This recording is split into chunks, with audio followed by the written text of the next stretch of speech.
In this podcast, Rich Taylor from NASDAQ talks about the future of employee experience and Work 2.0. So stay tuned.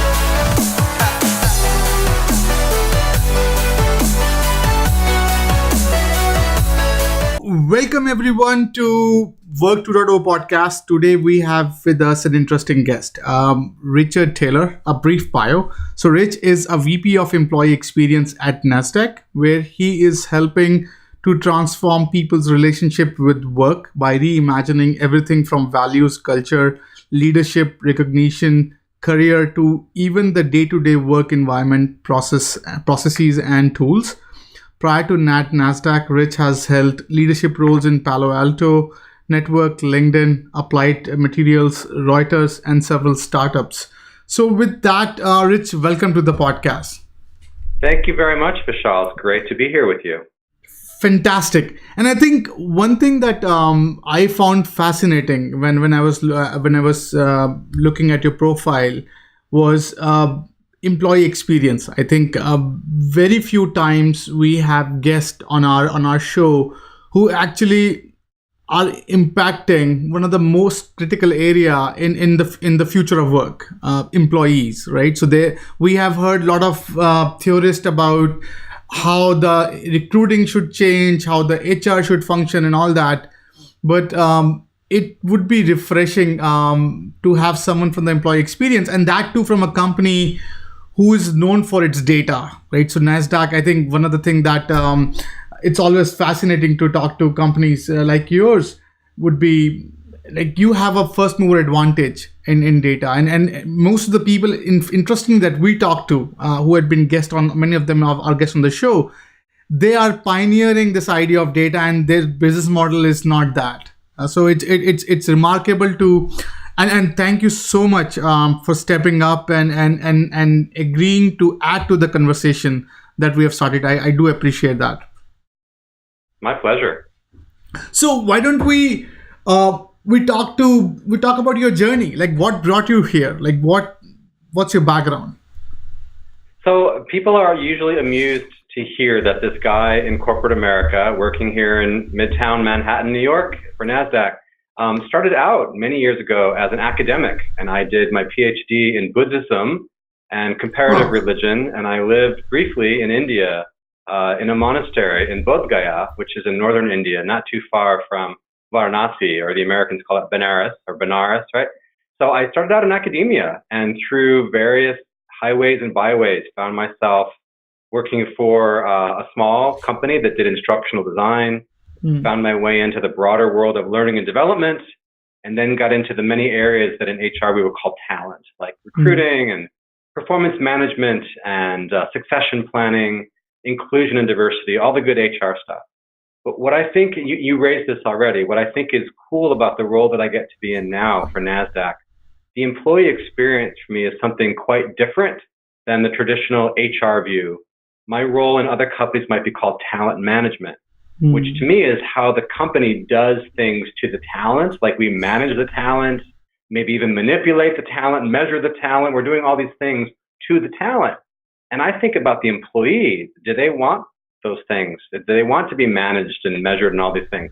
So I get to look at this now from the employee experience point of view. As an employee, I'm an employee too, right? What do I want? What's my career path? What kind of manager do I want? What things at this company can do that would help me be successful? What does great leadership look like? What would be a great team to have around me?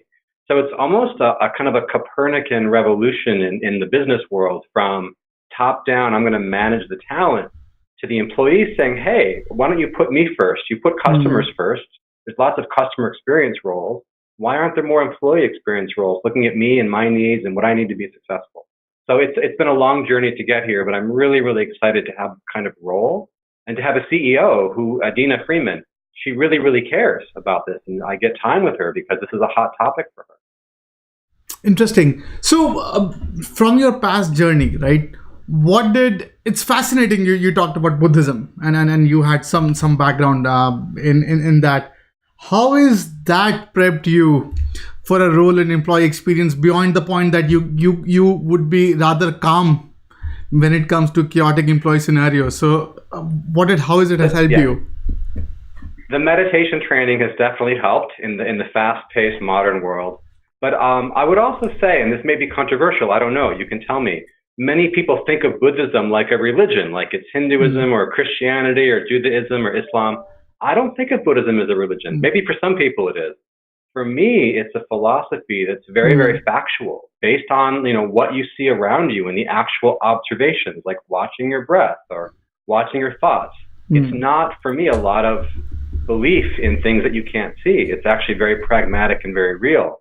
How that affects my life today is I don't sit in my office and say, I wonder what employees would like to see next. I have some good ideas. Maybe they will like them.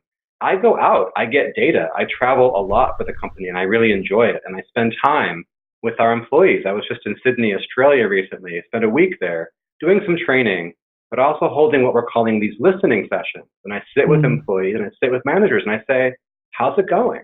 Like, I don't have an agenda. And at first people are like, oh no, the senior HR guy's out here. Are we having a restructure? Are we getting fired? And I'm like, no. I want to talk to you. How's it going? What's going really well? What could NASDAQ do that would be better? And every company has areas they're trying to improve, and so are we. And so as people get to know me and trust me, they're really sharing. They're opening up, and they're sharing what's on their mind. And it's not crazy stuff like I want 3 times the salary. It's more like I would like to talk about my career. What's my future here? What's next for me? And so I'm very, very factually gathering from people all around the world. And we're now moving to a quarterly employee survey. Very short, 25 questions, but very, very data-driven. I just presented on this literally an hour ago from my CEO at our company town hall on what was the data, what were the insights from this most recent company survey. So I'm really spending a lot of time listening carefully and trying to not just get data, but get insights, get proactive insights, maybe even predictive insights. If I did X, Y, and Z, would I extend our retention, our average retention by a year? Would I be able to get managers who are ready to move up sooner if we invested in these things? So this is kind of a long way of saying the Buddhist connection for me has been very focused on the pragmatic, the here and now, the data-driven, the factual. I don't have to make up stories because I have a lot of data, and that's really important. Interesting. And tell us what NASDAQ is for our listeners and viewers who have not known about the company. Well, and this is interesting too. Many people think of NASDAQ as a stock market. We do a lot more than that. But when I first was accepting the role here, I was talking to friends. And one of my friends said, is that actually a company? I just thought it was like a stock ticker. I just thought it was something on my phone. And I'm like, well, there's people behind that who produce the data. So we are known for stock markets. We run directly about a couple dozen stock markets around the world, not just the NASDAQ market in New York. We run the Philadelphia Stock Exchange, San Francisco, Iceland, Helsinki, Stockholm. We run a lot of these markets directly. But the growing part of our business, and I think the cool part for your listeners, is that we're deeply a tech company. We have technology that over 100 of the world's marketplaces is running on. The Tokyo Stock Exchange and many other markets, even like horse racing and gambling markets, are running on our technology. So we're a tech company that also does a lot of consulting and advising. We will advise companies how to go IPO. We will advise companies, and we have tools that we sell around, being a better board, having a really great board, managing risk, etc. So we do a lot of different corporate support roles as well, corporate services. So we're famous for the stocks. That's great. It's good to have a strong brand, but we're really a tech and an advisory company, and we have different lines of business that we report on each quarter. Interesting. And I think one thing that I found fascinating, and you touched briefly upon it, is so you talked about talent management, right? So we hear a lot about talent management. We hear a lot of we have heard about customer experience and employee experience. Now we have started to hearing about, and obviously you guys were sort of ahead in that game in figuring out that the employee perspective in their experience within the corporation. So over your journey into this HR rhymes, how have you seen or how are you seeing employee engagement evolve?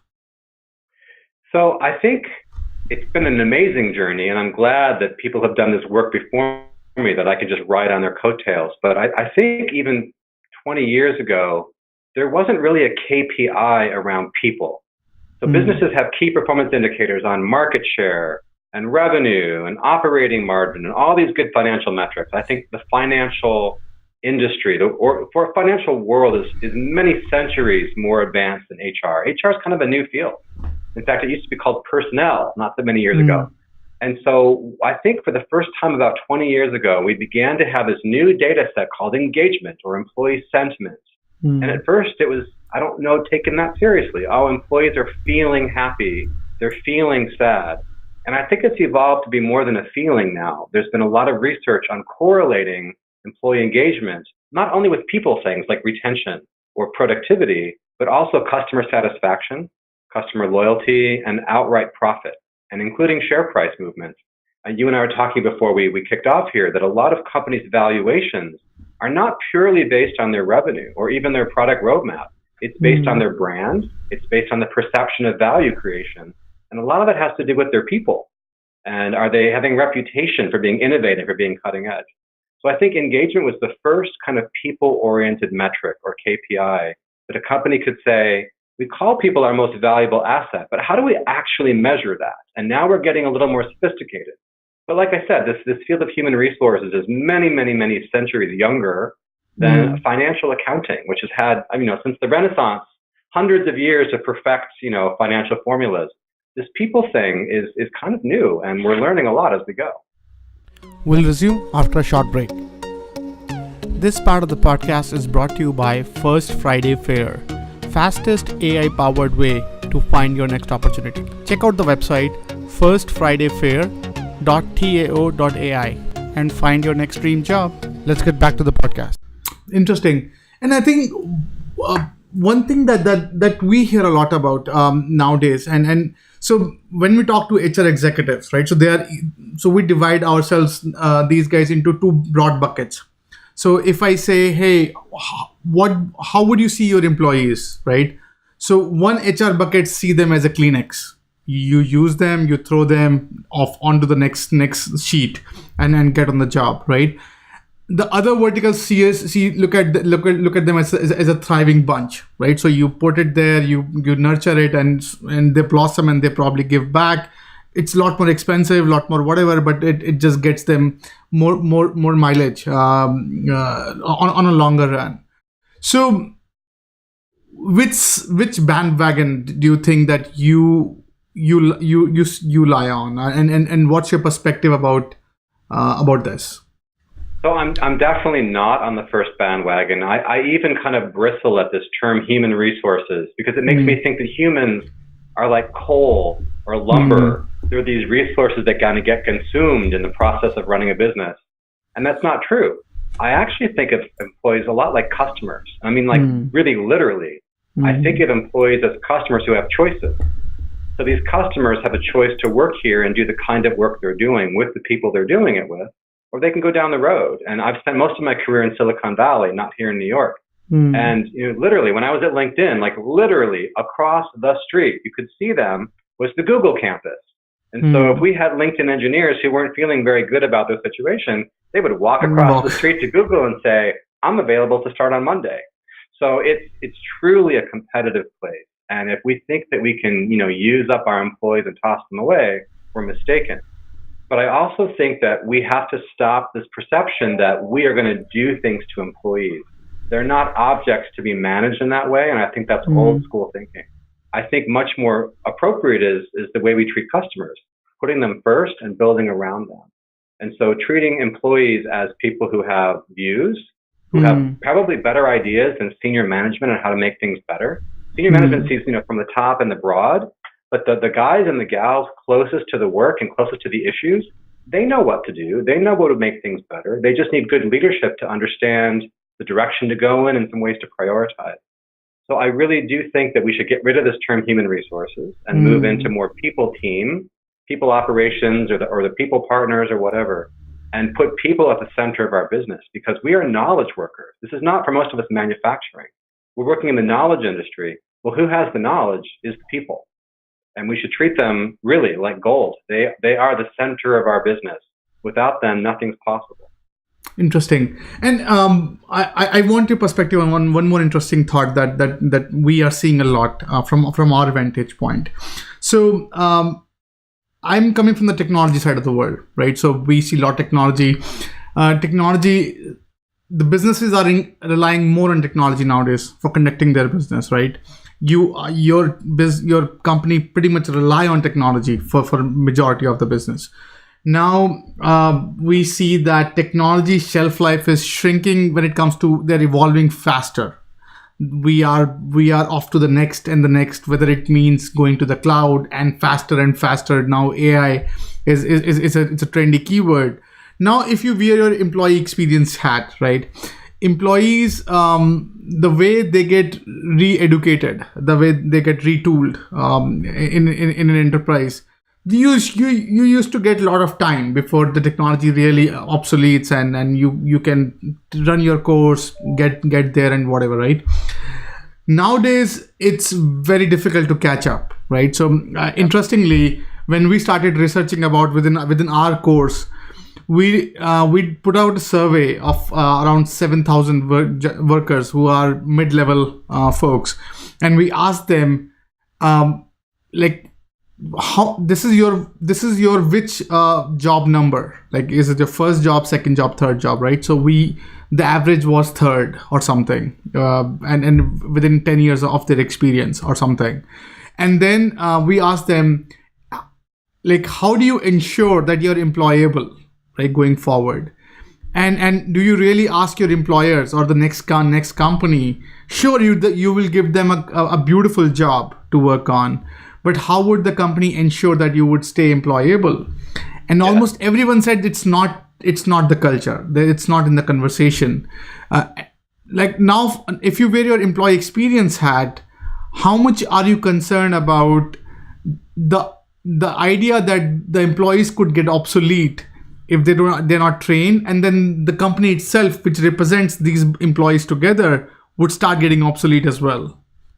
It's a very strong concern, and I'll go back to my data because I just reported on our first quarter employee survey and our employee experience, and we have an engagement index, and it tells us, a couple questions that are key engagement. All the other questions we ask are factors that have high or low correlation, and like I know the actual coefficients down to like 6 decimal points, pretty cool stuff. But what surprised me was the top 2 drivers of engagement at NASDAQ. And I'm going to give you inside information. The number 1 driver was, I feel I belong at NASDAQ. And the number 2 driver was, I see good career opportunities for me here at NASDAQ. If people answered either one of those questions positively, they also had an overall high engagement. And if they answered those questions negatively, they had an overall low engagement. And that tells me I really have to focus on this. So you already know this from your own experience, you just shared it. But I think really employees have got to change their thinking, and HR has to change their thinking. We can no longer guarantee people jobs for life, and we all know this. It's about employability.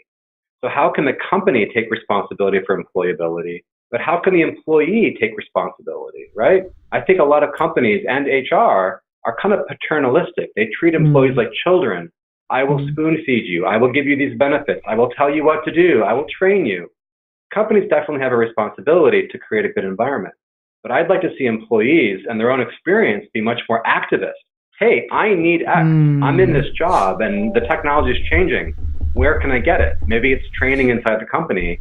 Maybe it's actually moving too quickly for training. I'm not even sure how much training you can do on cutting edge AI and blockchain. Probably YouTube videos, right? But it won't be a training class with a degree. Maybe you can get something, but every 6 months it's obsolete, right? So getting that skill to go out and find it. I actually teach a workshop on career development for my team here, and we teach them how to build your network. It's not just going to a training class, sitting quietly while people lecture at you.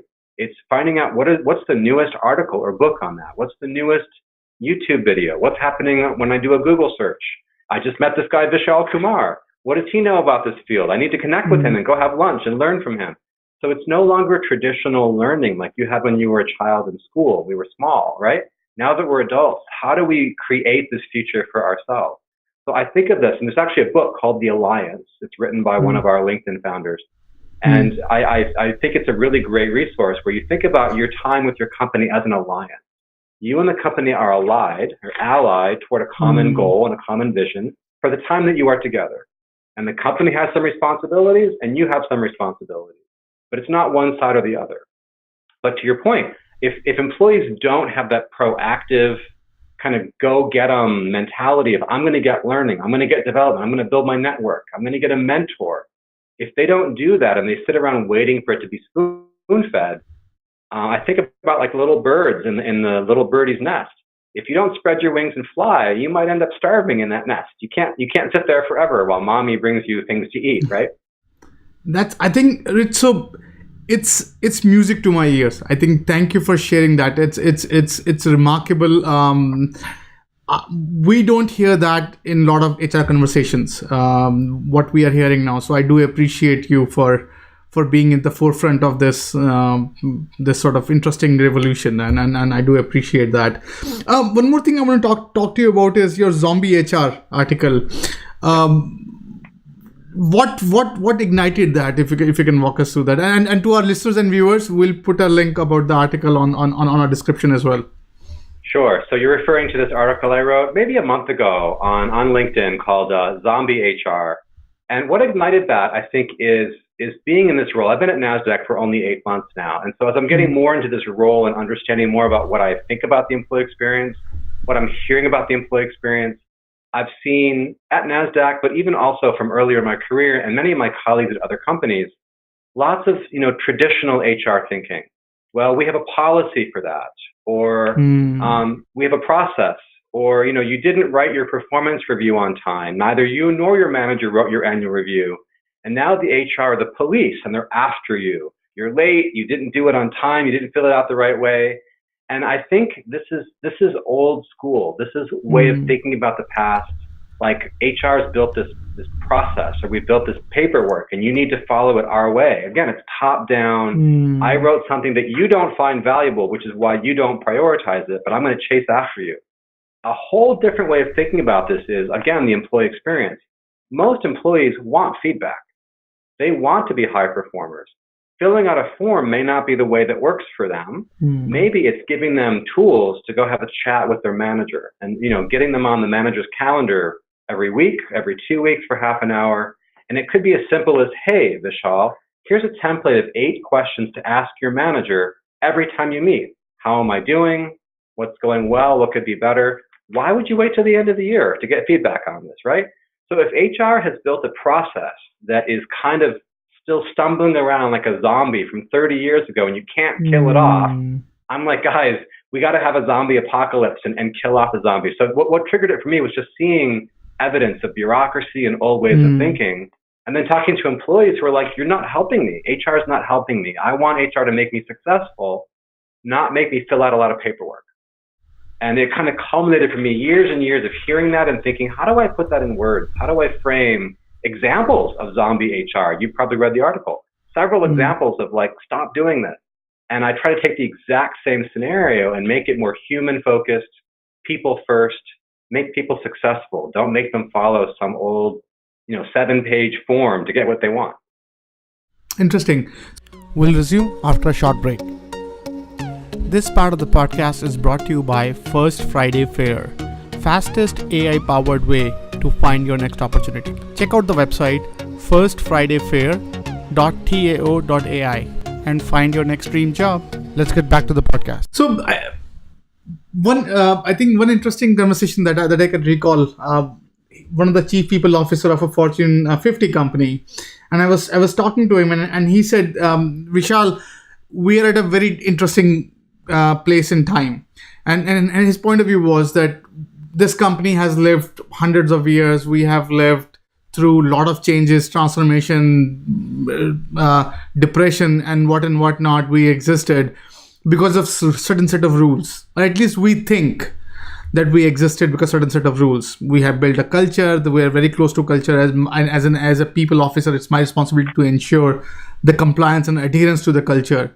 Now we are seeing this very teenage look culture in which we are seeing killing the hierarchy, like different organizational structure templates, and it has sent all of the HR into tailspin.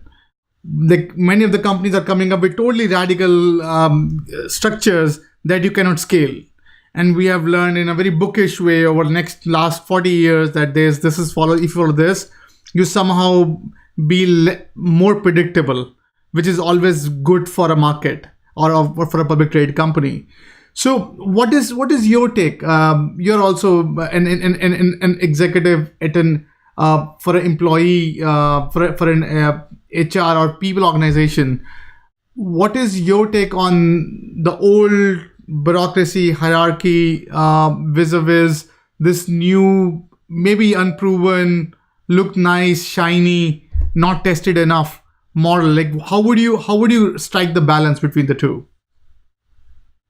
I'll answer that question in a moment. But the first question is, what do I think of all this? I'm delighted. This is an example of zombie stuff, like hierarchical thinking. Do the people at the top of the company, including myself, do we have all the answers? Like, am I omniscient? Do I know everything? The answer is no, obviously not. So I think it's time to innovate this whole thing. And you raise a great point about scale. It is much more scalable to get people to fill out forms in the way you design them and measure, whatever the outputs of those forms are. But it's not innovative. It's not encouraging. I like to think about the work that we do as almost kind of like software. If employees are actually customers, HR is offering products and services, and some of them that they like and some of them that they don't. Rather than blame the customer, I'm like, hang on, this is customer feedback. They don't like this performance review system. They're rejecting it. I have to chase them, remind them 18 times. That's not a problem with them. It's a problem with me, right? So blowing up this hierarchy, blowing up this bureaucracy is really good. What does scale is treating people like adults, giving them opportunities to make decisions and empowering them to do the right thing. So I'm really proud that last year, NASDAQ threw away their dress code policy. We had a 10-page policy on what men and women could and could not wear in the office. And then our new CEO and the team around her said, you know what? We're treating people like children. If you treat people like adults, you'll have very, very, very few exceptions. Are people going to come to work naked? I don't think so. I really don't think so. So our new policy is, please wear what's appropriate for your meetings that day. Period. Right? If you're meeting with a client from the banking industry, you may want to think about putting on a suit. If you're meeting with somebody from a tech startup on the West Coast, maybe you wear your hoodie. Use good judgment. We're not going to give you a bunch of rules around that. So I'm really thrilled that we're blowing up the old ways of doing it. And I think the worries about scale are reasonable questions to ask, but the reason people feel they're losing control of the scale is they're still trying to control it. If you empower and put it on the individuals and on the managers, they will figure it out. Give them some high-level guidance, like dress appropriately for your meetings that day, and men and women will use good judgment, and they will put on appropriate clothing. They'll be fully clothed every day of the week, and you won't really have a lot of problems. That's been our experience. We have really smart, talented people. They don't need you to spoon feed them all the answers, and they don't like a lot of policies. Just let me get my good work done. That's interesting. Interesting. And in your experience, like you have worked with LinkedIn, you have worked with private companies, now public, but they have always enjoyed a hockey stick growth. They've always enjoyed like hyper growth. So growing as they're figuring out how to do what to do. And now you are at a company which is very regulated, which is very obviously it's what we look up to and what regulation looks like. So how has it made your job harder or easier when it comes to working on a very hyper growth software company vis-a-vis a very regulated software company, if that's the way to put it?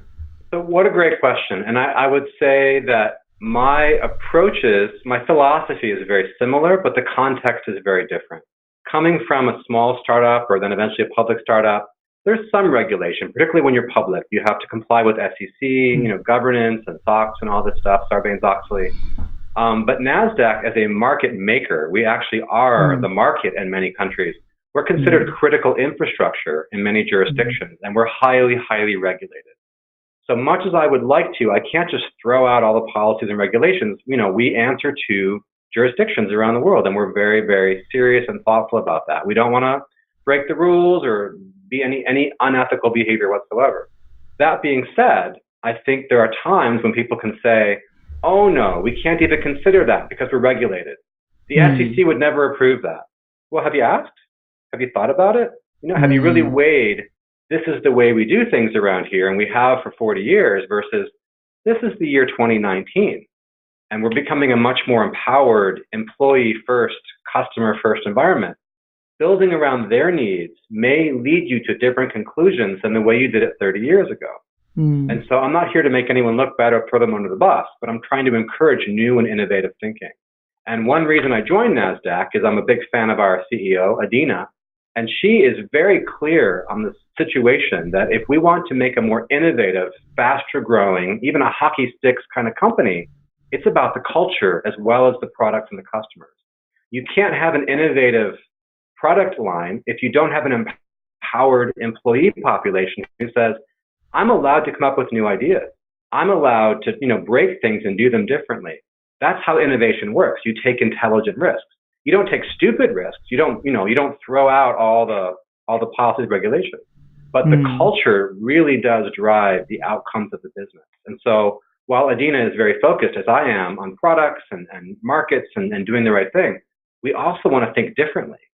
And so you have to have a culture of openness and willingness to try new things, even in a regulated environment.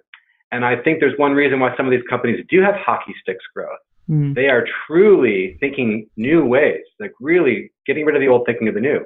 If NASDAQ wants to become one of those innovative, fast growth companies, we have a lot to learn from our colleagues around the world. Interesting. And if you look at, say, your peers within the industry, like what are some of the pitfalls that you see a peer employee engagement executive doing, or they don't get it about how to do the employee engagement right? What's your thought on that? Well, so I think one of the challenges in the financial industry, believe it or not, is there's so much money. And when there's so much money, you don't have a life or death existential crisis like, oh my gosh, if we don't get this right, we may not be having this conversation next year, right? When you have a lot of money, you can coast for quite a while. You may not have crazy growth, but you have enough money coming in the door that you're not forced to rethink things. My last company, Palo Alto Networks, our founder was still with the company. And he would say things, I probably won't get the exact wording right, but he would say things like, it's kind of a gift when you don't have enough resources that you think you need, because you are forced to think differently. And I'm proud to say NASDAQ is quite lean. I'm sure our investors love to hear this. We just reported our operating margins this yesterday, and they're quite strong, and they're stronger than they were 5 years ago. We're a lean company, but that's forcing me to try to be really creative and really clever, not by myself, but from the employees. I don't have a lot of money. What's another way to do that? Or how could we completely reimagine and reinvent that? If I had $5 million, I might not have to think that way, but I have to. My budget is small. Even my travel budget is tiny. I can fly economy if I have to, right? But that's forcing me to go in new ways and to be innovative. And I think some of my fat cat financial counterparts, they're sitting pretty for now. Let's check back in 5 years. Let's check back in 5 years and see how it's going. That's a very interesting point. Now, looking at an executive who is just starting into an HR world, like what would be your advice to a fellow HR employee engagement executive? Like what would you advise to those guys? We'll resume after a short break. This part of the podcast is brought to you by First Friday Fair, fastest AI-powered way to find your next opportunity. Check out the website firstfridayfair.tao.ai and find your next dream job. Let's get back to the podcast. So this is just my personal point of view. There are many HR folks. I would say for me, the key thing to think about, particularly in HR where it's not that natural for some of the HR types, is to really think through what problem am I trying to solve? And the reason I say that is because HR has a history of running things. We run performance reviews. Obviously, they're annual. We run compensation planning. We run succession planning. HR runs a lot of processes. And it would be very easy for a new executive to say, I'm just going to learn that process and I'm going to run it like an old machine that keeps running. I have some bad news for folks, particularly in the year 2019. Technology is going to automate all that stuff. That's not value add. Watching the machine work, running this 20-year-old process, you don't need people for that. So my question is, what's the value add? What problem do you think you can solve? because that's not been done yet. And once you're clear what problem I'm trying to solve, which is, whether it's improving the employee experience, figuring out how to give people career guidance, whatever it may be that's not, a rigorous process yet, then the next question to ask yourself after what problem am I trying to solve is, what would I measure to know that it's become better, right? What's my baseline? So for example, this new survey that we're doing, I now have, for the first time ever, baselines around culture. Like culture has a score. Our leadership has a score. Our managers have an individual score, and we have a collective company score. I now know if I want to raise engagement, what my top two drivers are, and they have scores. So if I want to improve the employee experience, I want to do X, Y, Z, and I'm going to come back in 2 quarters or a year or whatever and say, have I moved the numbers? How would I know? What problem am I trying to solve? What would I measure to show that it's actually better? Just like you're running a business. Is your market share increased? Have you opened up a new market? Is this product selling 2x what it sold last year? Are your operating margins higher? I want to see HR get much more rigorous around solving problems, not running process, and measuring. And I got to be honest, a lot of HR folks are not trained in this, so it's new territory. They need to spend time with their friends in marketing, their friends in engineering, to get some data-driven approaches and measure the heck out of things and really keep yourself intellectually honest. But if you do that as an HR person, you will stand out because a lot of my colleagues aren't doing this. And you will have the employee's ear, but importantly as well, you will have the executives and the CEO's ear. When my CEO gets from me data, she's like, oh, these aren't just Rich's opinions. He's actually done a lot of measurement, and I can see what's driving these numbers, and I can pull different levers to move the numbers, just like a business. And so our motto right now in this whole HR team here at NASDAQ is run it like a business. You've got customers, you've got products, you've got metrics, you've got timelines, you've got quality measures. Run it like a business. And you know what? The business will take you seriously, like you are actually a business supporting their business, and not like the HR bunnies who throw parties and hang out in the corner and talk about people stuff, Interesting. So when I think of employee experience, right? So I try to draw some parallel from customer experience, right? So customer experience has been there for quite a while. It has matured in quite a while, and when we talk to executive at both the levels, right? So in the customer experience side, you have this mentality of transactional knowledge versus relational knowledge, right? So you do tell me, would you recommend to your buddy this, and are you satisfied with this transaction that you just did, vis-a-vis of quarterly, annually, semi-annually, and the surveys that sort of establishes the finding on those micro areas where you say, okay, the transactional won't tell me, so let me go out and ask them. But when you look at the employee experience side, when you look at that particular world, and that's my personal observation, that majority of information is gathered through this relational surveys, right? So quarterly surveys, annual, semi-annual, and annual surveys. And there is not much insights captured from the transactional knowledge that employee does, whether they swipe a card today, had they swiped the card on time today, or like connecting them with their mood and then what's happening. So from your vantage point, like how are you seeing the employee experience evolve? Like, do we see even employees getting more data driven, like more real-time data driven, those insights that would help employee, that I don't really have to ask these guys, hey, are you suffering? Like I know from the data, from the way you are yelling at someone, that probably you could be suffering. So how would that help? What's your take? So there's lots of data that I think is underutilized by companies. So many companies are pretty good at measuring turnover, but do they deeply figure out the causes? Right? Are you having both transactional data and relational data? So many HR teams do exit interviews and they talk. The problem for me is that's unstructured data. It's always N equals 1, right? You have hundreds and hundreds of cases of N equals 1. Johnny's unhappy, Mary's getting married, Sammy's moving overseas. They're all unique. So we are now doing much more rigorous exit interviews and exit surveys where I ask you to rank your top 3 things that are dissatisfying you while you're leaving. but we're also rigorously doing onboarding surveys, and we're rigorously doing engagement surveys. And guess what? We're asking very, very, very similar questions at each of these points of the employee life cycle. So I can see as a company at the high level, what are the trends? Why are people joining NASDAQ? What's keeping them at NASDAQ? And when they leave NASDAQ, why are they leaving? And then getting commentary, that's the kind of unstructured data on all of that. So I can get both the quantitative and the qualitative insights on that employee experience. And then on the relational side, as you've mentioned, I'm traveling a lot and I talk to employees face to face.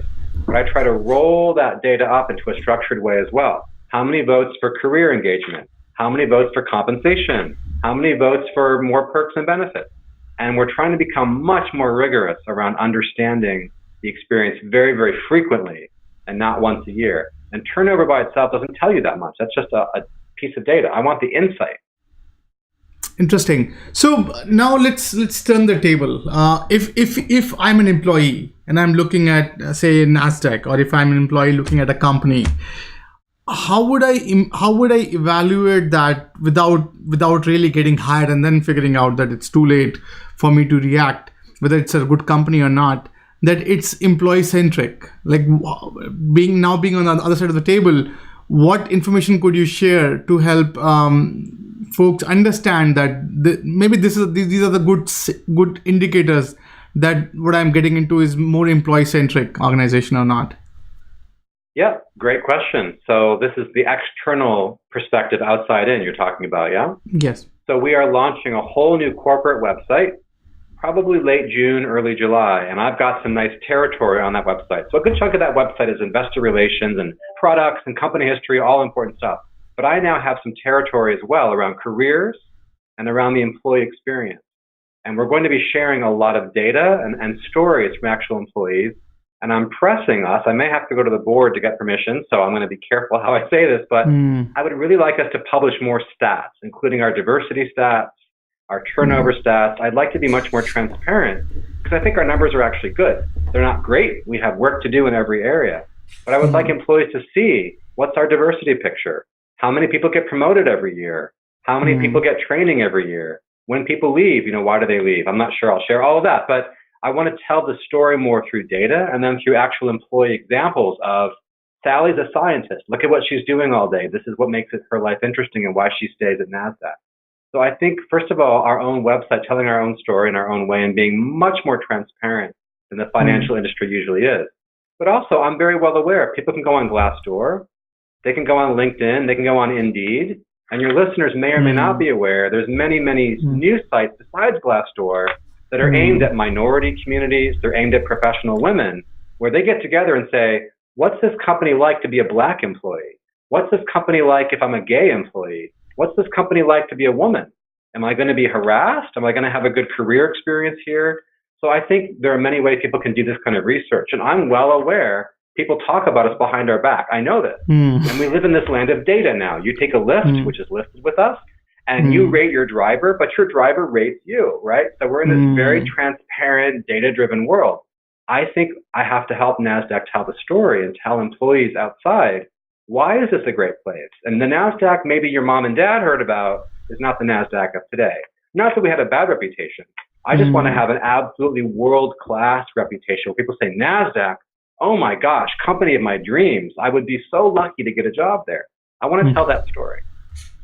Interesting. So from your vantage point, your personal vantage point, what is the fabric of a successful HR organization? Like, so if I look at HR of future or HR that probably stay relevant in future, what are some of the tenets of that HR organization? What would you call it? So I think the number one thing for HR or for any organization is alignment. It's almost like you're in the military, which I have not been, but trying to align a large group of people around a common objective. If you are very aligned around what's our vision, what's our mission, what are we here to do, how do we serve our clients? If every single person can articulate in their own words what that is, I call that alignment. And you can measure that, you can test that.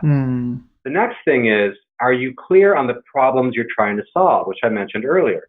If you have a leader who says, listen, our clients have told us they want this widget, whatever the widget is, to be twice as fast and 3 times as energy efficient. And we think our competition will have that in 6 months. Everyone's like, okay, we understand the problem we're trying to solve and we understand the urgency. So we're very, very aligned around that and we're clear on the problem. Then people are very empowered to go get knowledge. They learn without being spoon-fed. They go and use their own network. They go on Google. They go do some research. That's how an organization gets people to learn spontaneously. And the reason I raise that is many people want HR or someone else to do like centralized training. No matter how fast we move, centralized, it will not be fast enough. And you're seeing the world moving faster and faster and faster. What scales, what's actually effective is empowering each person to go be their own learning agent. Give them resources, sure, but also say, listen, we've got to solve this problem. No one solved it. We don't know how to solve it. We need you to learn about this really, really quickly. And if everyone's aligned around this and everyone's focused on how do I learn this thing to get us to the goal, you will see great results. If you wait to do some kind of central planning and 6 months go by, the customer's already eaten your breakfast. You're going to go home hungry. That's a great point. And what would you say people typically get it wrong about employee engagement or employee experience? So if I say that people confuses, like what would typically people get it wrong about employee experience? Yeah, so I see both HR practitioners, which I'm a little bit more ashamed of, but also people outside of HR who think this way. They think almost like parents with small children, and you're trying to get them to behave. So I'm going to bribe them. Like if I give you a candy bar, will you go to the dentist? Which is probably a bad combination, right? But they try to say, listen, if we give our employees some new little perk, we're going to wash your car. We're going to wash your dog. We're going to give you on-site massages. Suddenly, magically, engagement's going to jump up, productivity is going to jump up, people are going to stick around longer. I don't think that's true, and there's lots of evidence. And even the Wall Street Journal had a paper on this, had a research article on this recently. What people really care about is not perks. They care about overall compensation to a degree, but you will leave a horrible boss to go to a different company for less money. I know because I have, right? What people really care about is, am I in a company that I believe in? Does this company have values? Are we doing something valuable for the world that I care about? Do I have leadership and management that I trust that's actually helping me and I trust them? Do I have colleagues that I actually respect? They work as hard as I do. They're smart. They're talented. And do I have an environment that feels safe, that feels productive? Or are there things in my way that keep me from getting work done, like bureaucracy and approvals and pushback? So to summarize, I think what people really want to be engaged, to have a great experience, is a values-driven, mission-driven company, great leadership, management, great colleagues, and an environment that is productive, that's empowering, that lets you get stuff done. I think most people want to do a good job and they want to contribute. And companies get in their way with all kinds of things. Giving them a lollipop or washing their car will not change the fundamental nature of the workplace. That's actually going to take investment. It's going to take careful planning. And as I've been saying earlier in our session, a lot of listening. You know, if washing your car is the number one employee issue, great, go solve it. I don't think so. And I think if you ask, you will hear more things like we have. Belonging, inclusion, career development. Do I see a future at this company? Is my manager giving me the attention that I need to be successful? That's a great environment. Interesting. And people vote with their feet, right? They vote with their feet. Yeah. So if you've added on a lot of perks and people are still leaving, look at the data. Like, be Buddhist about this, right? Look at the facts. Don't make up a story. No, that's fascinating. I think wonderfully put. So now we are at the tail end of this conversation, and I want to spend a few minutes on your journey, on your particular sort of, on yourself. So we ask all of our guests to share some of the traits that has helped them stay successful and sane throughout their progression. Like, what would that be? What would you attribute your success to? I would not say this early in my career. I've gotten better as I've gotten further in my career. Really doing my homework such that I have a point of view. And I mean, don't just do what everyone else is doing. Oh, this is how this works. This is how HR runs this process. Maybe, but a lot of people hate it. So research, benchmark, network, get new insights onto how could I do this better. So I've spent a lot of time just trying to get educated. And I don't mean by books and training. I mean by living, by learning, by talking to colleagues who are smarter than I am, who've been around longer than I am. So have a strong point of view. Because then if you're in the room with your CEO or whomever it is, and they say something that you fundamentally you disagree with, you can say, actually, I hear you. I have another point of view. Let me tell you why. And the more data-driven and the more factual that is, the more compelling you will be. So I've gotten better at that over the time. I've also tried to really focus, especially in the last 10 years of my career, where my career has taken off as well. Surprising synchronicity. I've really focused on what problem am I trying to solve, which I mentioned earlier, and how would I measure that I've actually moved the needle? It's not happy sheets, like you have training and people are like, oh, I love the training. That's not a business result. That's just people who enjoyed their day, right? I like you to enjoy your day, but we're here to run a business. So show me that the business is better off. So I've become obsessed really on KPIs and metrics, and not made up BS ones, but ones I know the business cares about. So I put together scorecards and I measure myself quarterly in my team. The whole HR team is running it like a business, right? So I've become much more metrics focused in KPI. And then the last thing I'll say is in my career, I've really spent time thinking about myself as a business leader, not just an HR leader. I work in HR, but I work in the business. The more I can speak the language of the business and understand, like, what were our financial results yesterday? We reported on them, right? What's our operating margin? What's been our, our organic growth rate versus our inorganic M&A rate? I want to understand the financials. I want to understand the product pipeline. I want to understand what our customers are asking for. I want to understand what the competition is doing and whether they're better or worse than us. The more I learn about the business, the more the business trusts me, that I actually get what they're dealing with. And I'm not walking with pie in the sky HR stuff like, you should have happier people. And they're like, I'm trying to run a business here, right? So it's not just about happiness. How do we make people productive, effective, engaged, retained, and measure that? So it's becoming much more business focused. I think it's given me credibility at the senior leadership table. I work with my CEO on an almost daily basis now. She wouldn't make time for me if I wasn't helping her be successful. And likewise, she's helping me be successful. So it's been a really good partnership, but I had to earn that place at the table. Interesting. And one more thing we ask our guests to share are some of their favorite reads, some of the books that has really inspired them, or some of the books that they like sharing with our listeners and viewers.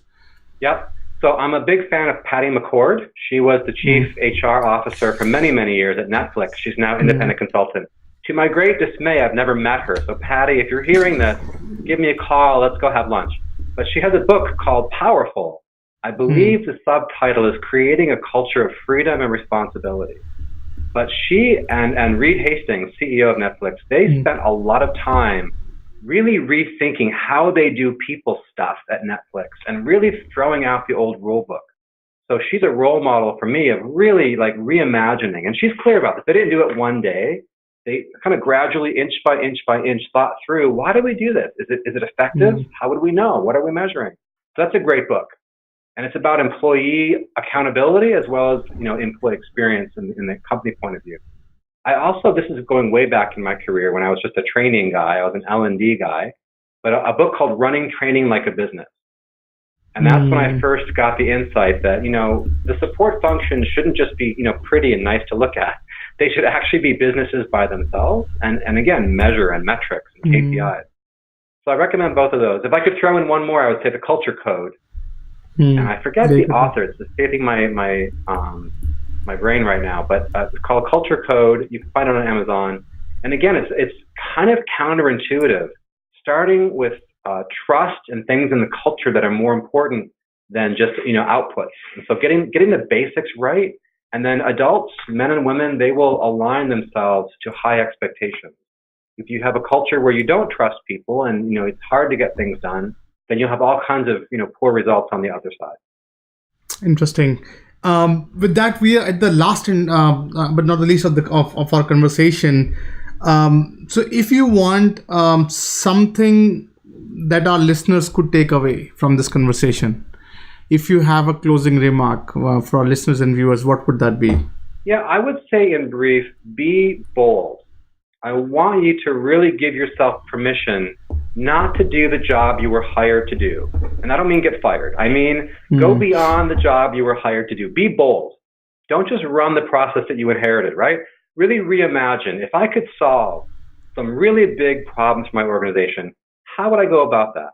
And if that's not in your job description today, that's okay. Go get the right people, pull them in from finance or marketing or engineering or information security, pull together a team and go solve big problems. Don't be limited to your little job description. Be bold and go solve some really hard problems. I promise you your career will take off. With that, Rich, thank you so much. I think it was refreshing to hear an HR executive who gets it, who is totally, I think it's